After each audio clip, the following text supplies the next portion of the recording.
Just fell, so maybe that's it for this camera. That's a big problem. It's a very expensive device, and now the colors are out of whack, so maybe the sensor has been damaged. That sucks. So but this is Rotterdam. I thought I'll show you a little of it today. It seems like the autofocus is not really working. Maybe it is. Something is broken. Looks really strange, these colors. Maybe it was actually the television, the little screen that's been damaged, not the camera sensor itself. I'll see it when I try to play this back a little bit later. I'm in Rotterdam. Already said that. It's one of the new bridges of Rotterdam. It's called the Swan or the Harp, something like that. It's beautiful. I'm actually walking towards one of the historic parts. I thought, well, that makes it a little bit more interesting. If you watch my videos, you'll see something of the world as well. To me it now all looks purple and green, so a little bit like it's being processed. That was what happened when one color disappears. On the other side, behind new buildings, there's a very historic location in Holland, in Rotterdam, and that's the old New York Line hotel. It's this building. It's the American Line hotel, actually. So that used to be the terminal where people would leave on big ships to go to the US, to go to the new land, to chase their dreams. This is actually a part of Rotterdam that the Germans were kind enough not to completely devastate. They had to bomb Rotterdam, of course, because it's a huge supply harbor. The rest of Holland is basically spared, most of it. So Amsterdam is quite intact, The Hague is quite intact, Amersfoort is quite intact, Utrecht. There's almost no bombs there. And we were a neutral country, or yeah, well, we basically conquered. We're not neutral. We tried to resist, but we only had bicycles. I'll walk to the old harbor, which is kind of the place to go see when you are visiting Rotterdam, because it shows you how nice the city was. A large part of the city that is original is now a little bit slum area, but this part is not. This is where there used to be all the offices of the trades and the warehouses, and it still is. This is like the legal quarter of Rotterdam. Let's see if I can reach the old Veerhaven, as it's called. It's really beautiful. I made a little movie about it before, when it was summer. Now it's cold. The Maas river here is not frozen because it's basically quite a wide river and flows really fast, so no ice. It could be, I'm not sure, but it's actually going to stop freezing this weekend. We thought we were going to have a historic round, let's say Elfstedentocht this year, but that's not going to happen probably because the ice won't be good enough. Let's see, I'll just go over to where I used to go rowing.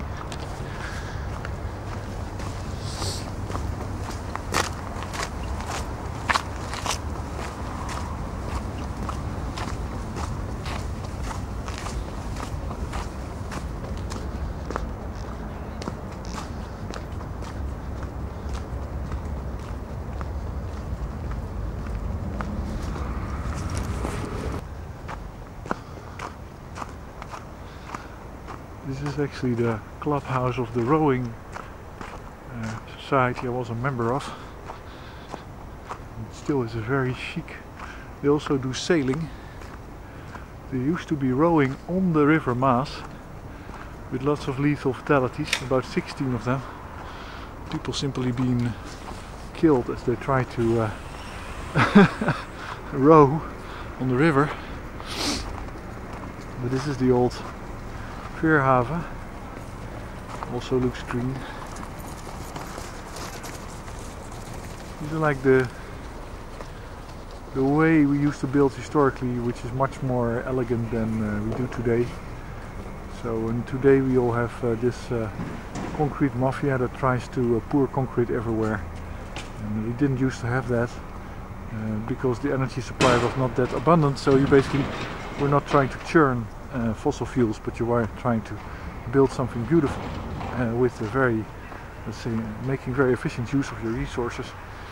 And of course, a more beautiful building transmits more value or communicates more value. So then, you know, that's free money basically if you make something nice and pretty. Let's see if I can.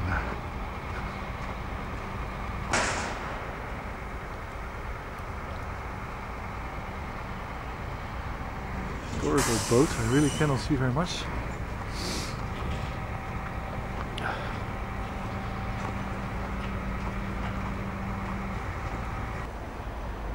So this is the old harbor master lodge.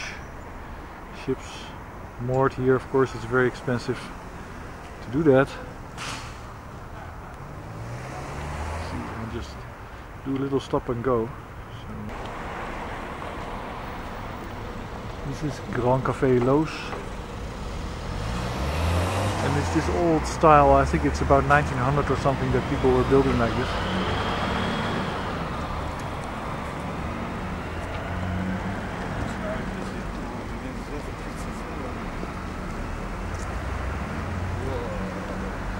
There's the Euromast. Top of it.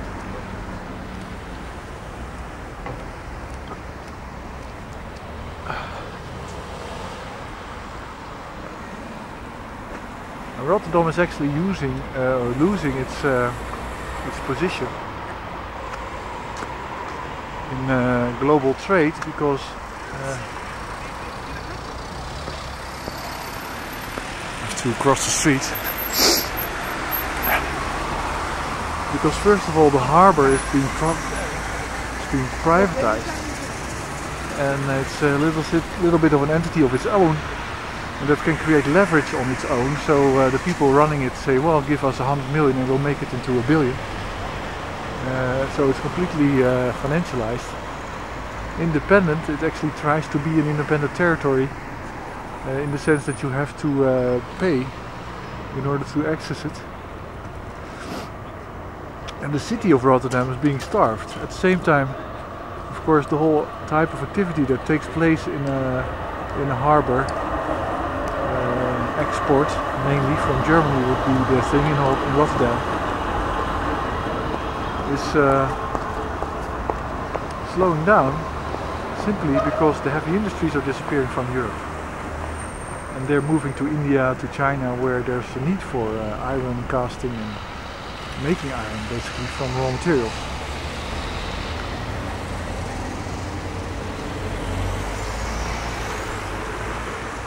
So that sucks for Rotterdam. It means that we have huge decrease in income. We really cannot expect to be a rich city if we don't own a franchise or a cut or a margin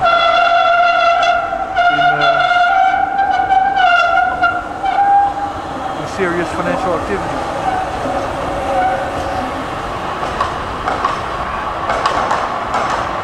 But the city doesn't seem to be too aware of that. It simply seems to want to continue doing what it's doing. And the easy thing about it is that if you put a city into debt, which is happening in Holland as well, then their choices are limited. So you have better control over them. Basically direct them to where the money is, and as a bank or as a banking system you can control them in a way. You can try at least. Anyway, well, I guess it's my unlucky day today. My expensive camera fell in the train station, and so now it's broken. It gives really funny colors. Might be an option to keep doing these videos with these colors. And then make that a special gimmick. I went to the Hotel New York, which is the place that I pointed the camera to earlier. It's a beautiful place. It's actually the former terminal of the Dutch-American line. So that's a cruise ship line. It's not really a cruise ship. It was before we had airplanes, and of course we used to have Fokker, our own airplane manufacturer. So we had our own Fokker Friendship type airplanes in the beginning. We were one of the first. One of my family members crashed in India in 1912 or something like that. So sadly, one of my great granduncles, because my family was traveling then between Indonesia and Holland, because part of me, I'm partially Indonesian. So this is Hotel New York in a very funny color, and this is the Dutch, the Rotterdam River Maas. So point the camera, pan a little bit around. Might be very arty. I hope the fact that it's quite high resolution fixes a little bit of the color problem. And of course, I hope I can actually fix the color by opening up this camera. There's some animals here, because I am a little bit of a hacker. And the focus seems to still work. Here's one of these geese is trying to eat the grass here, which is what they usually eat. So at the beginning of the other video, I was on the other side of the river, where I'm pointing the camera right now. I was basically walking from that bridge down there, not the white one, but anyway, to the harbor, which is down there. Let's see if I can.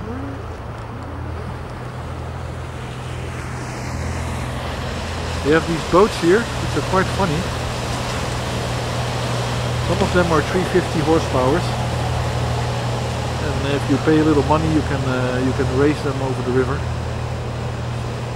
It's a system that's quite expensive. Unless, well, it's a little bit for fun, but it takes you from one place to the other. Rotterdam doesn't have too many places on the river actually where you can go, but it has some. So you can go to a restaurant somewhere beyond the Brienoordbrug. Here is the Euromast. It's for sale. I'm not sure if that's a good sign.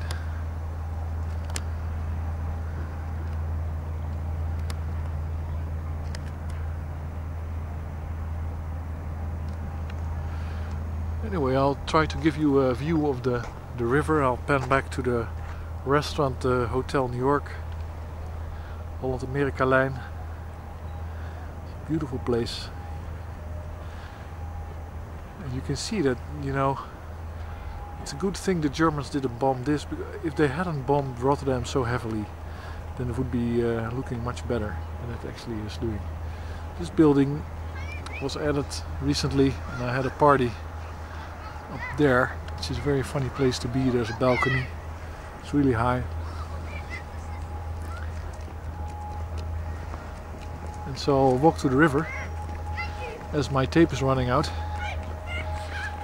I have not heard about any Occupy Rotterdam movements. There probably is one, and but I'm really I'm not that much of a occupier in the sense that I think that occupying an area in front of a trading center is not very effective. It's much more effective to occupy the front lawn of a politician or a political group, or the parliament for that matter, and go where the laws are made. Make sure that you start up some kind of public sentiment towards change, and if you do that successfully, then change can be extremely quick, as we saw with Pipa and Sopa. Oh man, this is a churning river. Not something you want to fall into. I'm not sure if it's lots of melting water. Let's get some little bit of filtering. There's actually an art fair on the other side, Roll Art. I don't have time to go there, but it shows the time.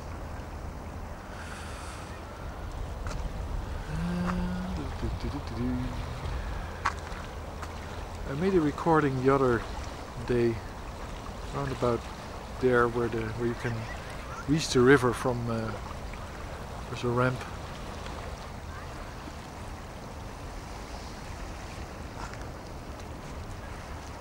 I guess I have to fix my camera.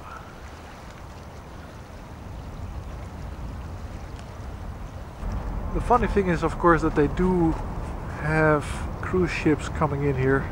So this is actually a cruise ship terminal, as there used to be a liner terminal here.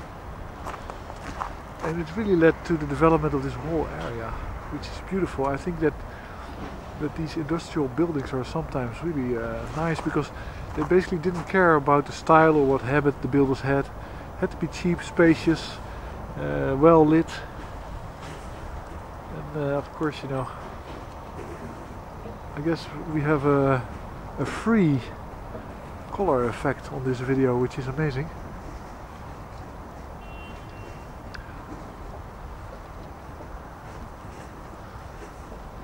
That's the harbor that I was visiting earlier.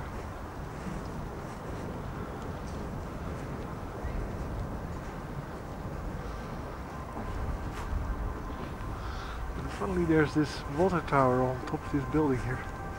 Looks really American.